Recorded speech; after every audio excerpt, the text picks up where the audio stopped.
Everybody, myself Jyoti Mayekar, and this is part 13 of Legends of the Physics World. Today we are going to talk about someone who was awarded the 1932 Nobel Prize in Physics for the creation of quantum mechanics. He also made important contributions to the theories of the hydrodynamics of turbulent flows, atomic nucleus, ferromagnetism, cosmic rays, and subatomic particles. Yes, I am talking about Werner Heisenberg. About him, in his teenage, he was reading Plato's Timaeus. Whenever he was having a conversation with his fellow students or teachers, on the understanding of atom, apart from the scientific training, he was having a philosophical discussion too. And later in his life, he also said that my mind was formed by studying philosophy, Plato, and that sort of a thing. About his doctoral thesis, so he was doing PhD under the guidance of Sommerfeld, and it was on the topic of turbulence. And the thesis discussed both the stability of laminar flow as well as the nature of the turbulent flow. Sommerfeld was very much fascinated by the Niels Bohr's theories on atomic physics, and Sommerfeld knew this fact. So he took Heisenberg to attend the Bohr Festival of June 1922. At the event, Bohr was a guest lecturer and gave a series of comprehensive lectures on quantum atomic physics.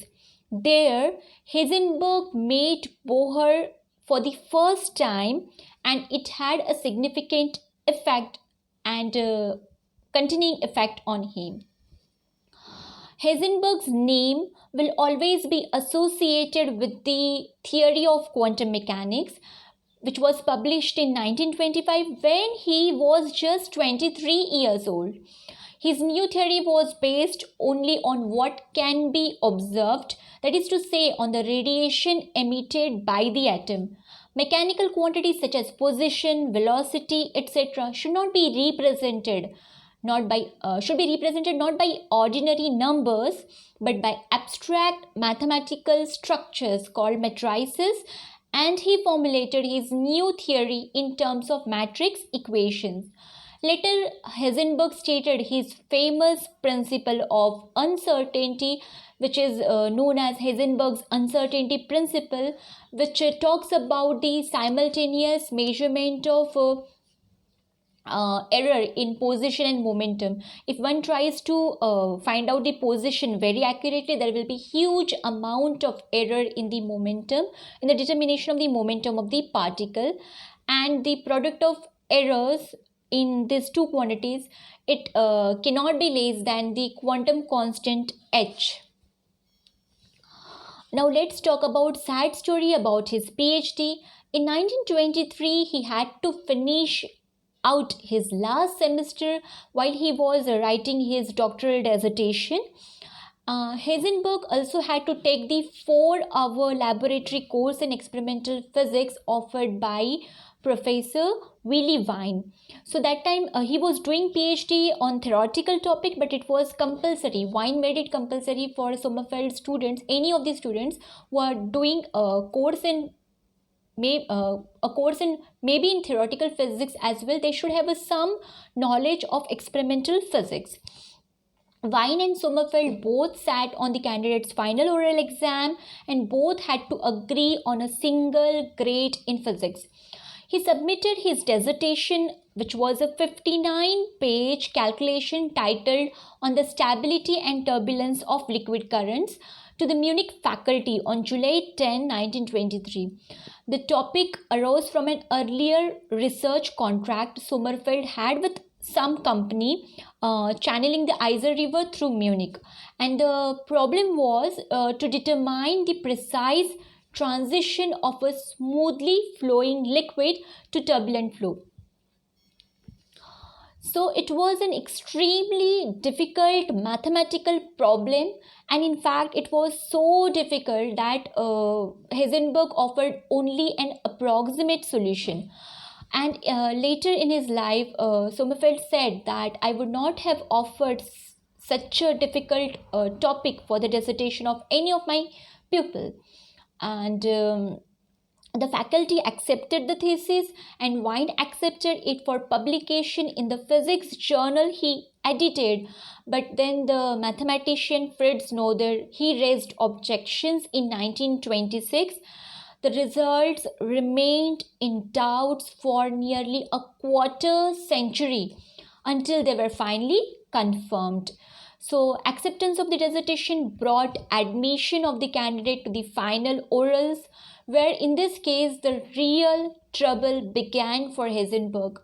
The examining committee consisted of Sommerfeld, Wien, and along with representatives in Heisenberg's two minor subjects, mathematics as well as astronomy. Now, Heisenberg appeared before the four professors on July 23, 1923. He easily handled the questions which were asked to him by Sommerfeld because he was very good at theoretical physics.